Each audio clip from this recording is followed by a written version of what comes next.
I can say that the things I've been doing the last 2 years have really made a difference because my kids have scored the highest in the state on the standardized tests. So what we're doing here is working and it's helping them be successful. We define blended learning as the combination of digital content and activity with face-to-face content and activity.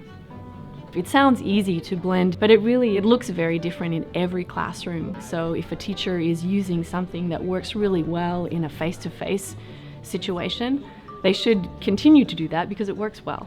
If they can find something else that works better, is more efficient or more effective that's digital, then that would be implemented.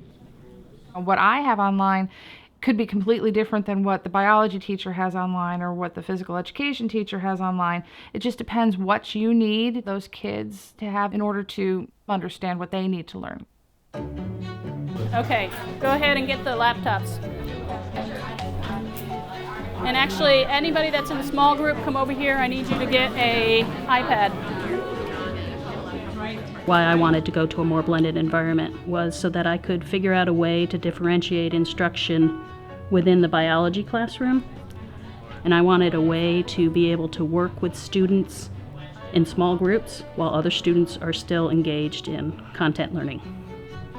There's 3 activities. One's a sorted sentence activity, one is an online interactivity, and one is small group that's going to be working with me. Okay, slide to the apps and open up EduCreations. We're going to fill in this chart because this is going to get us practicing base pairing between DNA, RNA, and reading our codon chart. Okay, so what goes with G? C. C. So I'm going to put G and C together like this, right? I've probably learned more today just by doing this than I have the whole week that we've been doing this. We looked at the research about blended learning, we defined it, and then we had to figure out what would it look like in my class. And so that's when I went, well, I actually want to use it more as a tool for the kids for supplemental materials.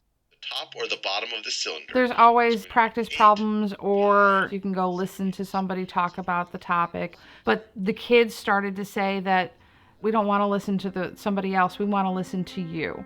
And we need your help. And we want to hear your voice. So I started to go, okay, well, how can I do that? And so our technology person said, have you seen this app on the iPad? And me, not knowing anything about technology, went, I have no idea what you're talking about. Teach me. So we went through a process of me learning how to use the Show Me app. And then I started making podcasts. And it gives me a chance to be in their homes, wherever they are, 24/7. It's virtual Weller is what we call it. And that will correspond to 6 to 9 like it has in the rest of the problems. The podcast helps so much. It's as if she's actually there and she just goes through it again and you can finally understand it. I see them, they'll plug in, I look over and they have it on their phones, they have it on their tablets, they have it on computers.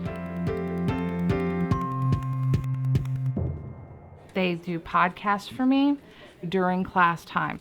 I will have specific problems I want to see, just do they understand the basics of what we talked about today? 40, 60 plus C. Divide 40 to get C by itself.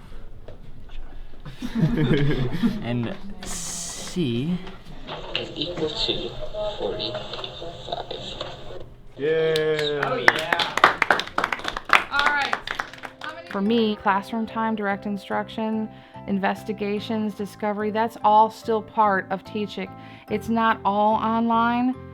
A lot of the face-to-face stuff is still the most important thing to me.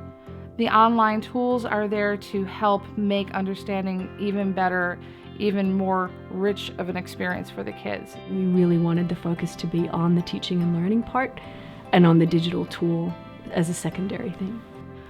Kids don't always get it the first time, or the second time, or the third time, and this allows different ways for those kids to get it. The pass rate for my kids the first year was 75%, and the second year was 93%. The state average is somewhere around 60%, so something's working for these kids.